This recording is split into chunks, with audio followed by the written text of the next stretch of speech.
These days it certainly isn't hard to find people who find British patriotism, or at any rate English patriotism, cringeworthy, if not sinister.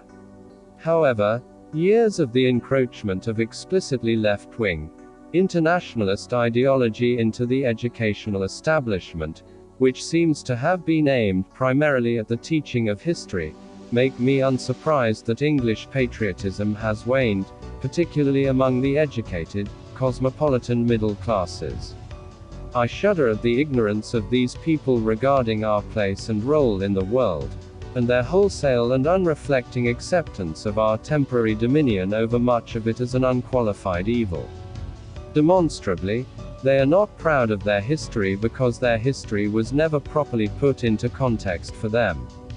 I would suggest they have both more to be proud of, and admittedly ashamed of, if they are English rather than Scottish, Irish or Welsh, but only marginally so.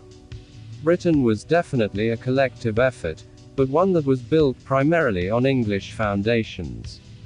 The English certainly aren't unique in the world for causing trouble as adventuring conquerors, or earlier on in our history, as warring barbarians that plagued the Roman Empire, much as the Vikings came to plague us.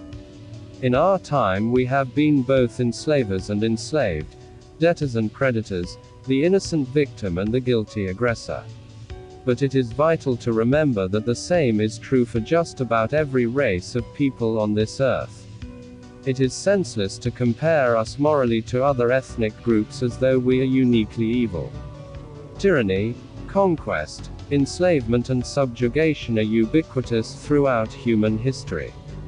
However, what we do have as a truly distinctive and unique feature, was to have the first genuinely successful attempt to first rein in and then to completely nullify absolutism, that is to say rule by the arbitrary whim of a single despotic ruler with absolute authority.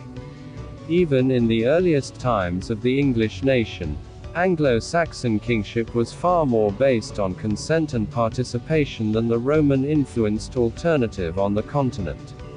Moving forward to events like the Magna Carta, the Civil War, the Glorious Revolution with its Bill of Rights, and finally the suffragettes, we laid the foundations of a truly representative democracy, with power and authority slowly being devolved from the monarch to the people, first through the barons, then to Parliament, and subsequently to all of the Crown's subjects. It is a wonderful irony that almost all UK citizens over the age of 18 are entitled to vote, but the royal family are exceptions to that rule. But even that is perhaps less important than the rule of law, something which is inviolably set against the arbitrary diktats of absolute rulers, who in the forms of Mussolini, Hitler and Stalin, again reared their ugly heads in the 20th century. In 1215 we showed the world through Magna Carta that even the monarch is subject to the law of the land. It applies to us and judges us all equally, and no one is above it. It guarantees not only justice for the wrongdoer, but the freedom to live how we want to without being subjects to absolute rule. In this context, our once great empire was eroded and finally dismantled as much by the philosophical realization that freedom and the rule of law make more sense than slavery and subjugation, as it was by the bankruptcy brought about through a war fought against the tyranny of absolutism. No other empire in history has destroyed itself to emancipate its subjects, and this went for all of them, be they from Tanzania or Tamworth.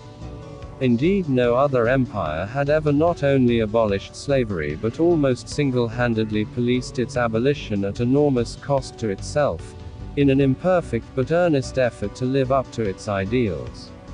Freedom and the rule of law are the foundations of civilized life in the 21st century.